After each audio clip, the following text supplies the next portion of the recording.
Hiya, it's Amanda here from Lolli Lulu Crafts, and today we are going to be looking at these tattered lace trio dies.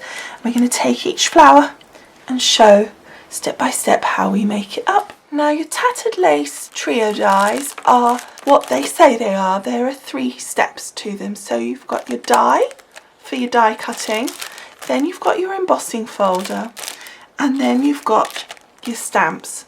So the combination of all 3 make a really nice flower, but obviously you do not have to do all 3 steps at any given time. You could just cut them out, you could use the stamps independently or the embossing folder independently. So you don't have to be restricted. There's actually a lot that can be done and a lot of combinations and things that you could use these for. Now, the tattered lace trio dies are thin metal dies, so they should go in pretty much any machine on the market, and you would just use the sandwich that you would use for thin dies. So just look in your instructions and it will tell you what sandwich you need for your particular machine.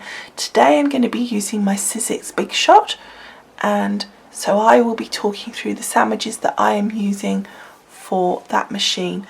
But what we're going to do today is go step by step through the flowers on using all 3 steps and show you how we put each flower together and how it turns out. Okay, so let's get going. Okay, so we have here our Emma trio die, and I think it looks rather like a lily perhaps, or something like that. It's a really pretty shape, which I think could be used as a flower but also as leaves and things as well. So I think this one's quite versatile. So we're going to be using these top 3 dies. I'm not going to be using the little middle one because I'm going to be doing the stamping, so we don't need that.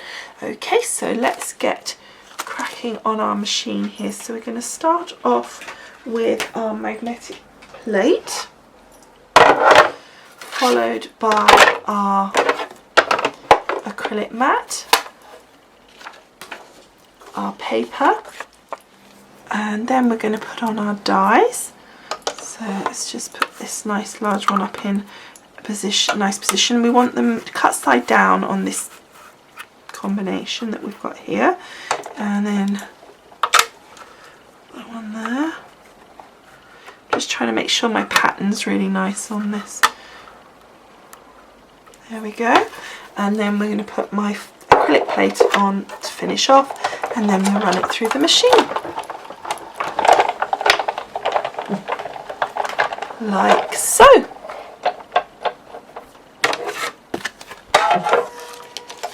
And then they just pop out beautifully, and look at that, aren't they gorgeous? I'll find the last one, there it is. Okay, so now we need to put through the embossing.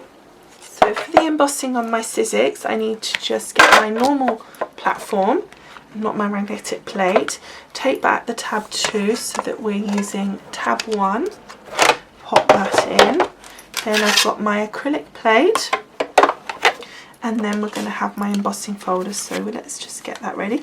Now we can easily take all of these layers in one.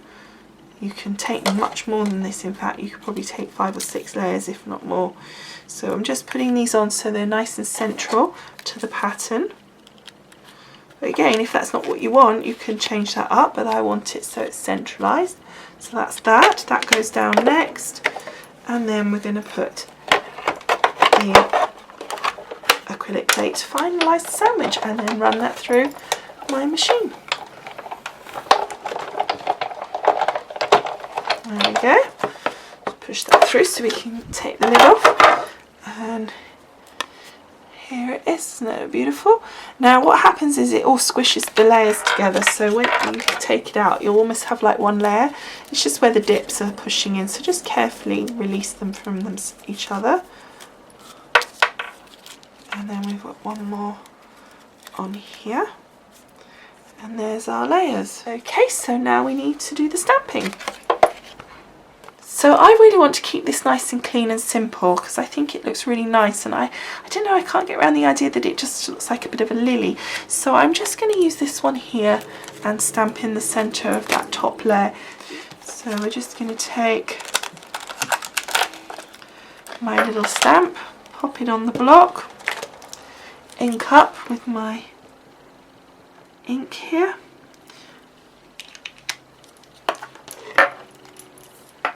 And stamp that in the centre.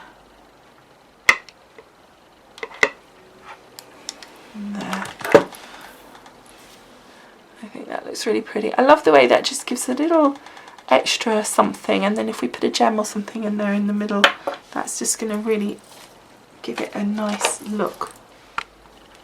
Okay, so now what I'm going to do is I'm going to create some shape to our flower, and really with this it is up to you how you do it, and how you do these things is going to really make a difference to how it actually looks at the end. So for this one, I think I really want them kind of coming up, so I'm just going to take my knuckle and just gently push into the center of the flower to create little petals, and then I'm just going to use the end of my bone folder here to give it a little bit more emphasis. If we take these petals and just fold them down the middle, and then when they come up into the air, they're going to have that nice little crease, and then so that's going to come up. So I'm just giving that some creasing there, and you can see we've got a very different look with that by creasing that down the centre. And you can have that flatter if you wanted, and as I said before, I think this would make some lovely leaves. Okay, so we've got our 3 layers done, so now it's just a case of putting them all together. So I'm just going to use my glue gel. So I'm going to get the first layer, add a little bit of glue in the centre, like so. Then I'm going to take the second layer and I'm going to offset it so the petals are sitting in the gaps of the other petals, like so. That look pretty? And then I'm going to put some glue again in the middle there for our final layer, which I'm sort of offsetting again. It's not so, it's a little fiddly to offset, so it might not be perfect, and I think it's almost twisting itself back around, so don't get too hung up on it. And there it is. And then the final thing I want to do is just add a little crystal in the center. There we go. That pretty? Okay, so here is our finished Emma Trio flower die. I think it looks absolutely gorgeous. I really like this one. Okay, so I hope you've enjoyed just having a look at how this one's put together, and thank you so much for watching. Bye for now.